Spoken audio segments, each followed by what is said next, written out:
Hello' বন্ধু বান্ধৱীসকল, কঁঠালৰ আচাৰ থ'লেনে নে বতৰ বেয়া বুলি আচাৰেই থোৱা নাই? এয়া চাওকচোন মই কেনেকৈ থৈছোঁ। এইখিনিত কিন্তু কোনো ৰ'দত দিয়াৰ প্ৰয়োজন নাই। এয়া তেলত মই দি দিলোঁ পাঁচফোৰণ আৰু কঁঠালখিনি দি দিলোঁ। কঁঠালখিনি কেনেকৈ ধোঁৱা ওলাই আছিলে দেখিছিলে নহয়।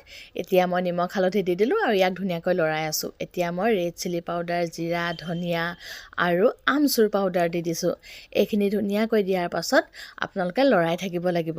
ইয়াত আৰু ভিনেগাৰ দিব লাগিব। ভিনেগাৰ কিন্তু বহুত জৰুৰী, নহ'লে কিন্তু কঁঠালৰ আচাৰখিনি ভেঁকুৰি যাব। সেইকাৰণে ধুনীয়াকৈ এইখিনি দি লৰাই থাকিব। ইয়াত মই কোনো ধৰণৰ বেলেগ জলকীয়া নাই দিয়া, কেঁচা জলকীয়া। এইখিনি দিছোঁ মই সৰিয়হ আৰু জলকীয়া আচাৰ মই আগতেই থোৱা। আৰু মই আচাৰ থ'লে প্ৰায় মই আগৰ আচাৰ মিলাই দিওঁ, তেতিয়া বহুত সোৱাদ লাগে খাবলৈ আৰু বহুত সোনকালে আপোনালোকে আচাৰখিনি খাব পৰা হৈ যায়। এতিয়া ধুনীয়াকৈ লৰাই ইয়াক লৰাই ইয়াৰ পানীখিনি সম্পূৰ্ণৰূপে শুকুৱাই ল'ব লাগিব। আৰু যেতিয়ালৈকে ইয়াৰ পানীবোৰ থাকিব তেতিয়ালৈকে আপোনালোকে কিন্তু গেছটো অফ নকৰিব। ধুনীয়াকৈ লৰাই যেতিয়ালৈকে এয়া দেখিছে নহয়, মই লৰাই আছোঁ আৰু ইয়াত পানী এতিয়ালৈকে আছে। ধুনীয়াকৈ লৰাই ইয়াক তেল ফুটি যোৱালৈকে আপোনালোকে কিন্তু কেৰাহীত লৰাই থাকিব। তেতিয়াহে ইয়াৰ পানীখিনি গুচি যাব আৰু কঁঠালৰ আচাৰখিনি আপোনালোকৰ ধুনীয়া হৈ আহিব। আপোনালোকে ৰ'দত নিদিলেও ধুনীয়াকৈ বৰষুণৰ বতৰতে কঁঠালৰ আচাৰ থ'ব পাৰিব।